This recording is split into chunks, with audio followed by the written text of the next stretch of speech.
আপনার প্রজ্ঞাপনটা আসতে দেন না, দরকার হলে আপনারা একটু তদবির করে নিয়ে আসেন।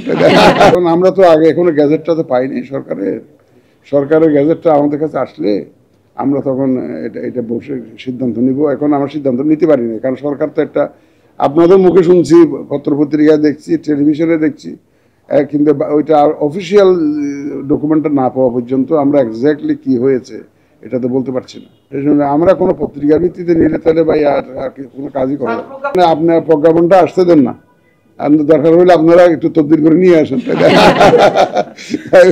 আমরা ডেফিনেটলি আমরা তো ইলেকশন কমিশন তো আমরা তো এই দেশেই কাজ করি, তাই না?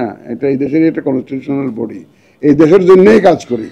সুতরাং আমরা তো এই সমস্ত বিষয়ে তো আমরা equally concern, but we are waiting for the gazette notification to come. এটা আসলে এবার আপনারা দেখতে পাবেন।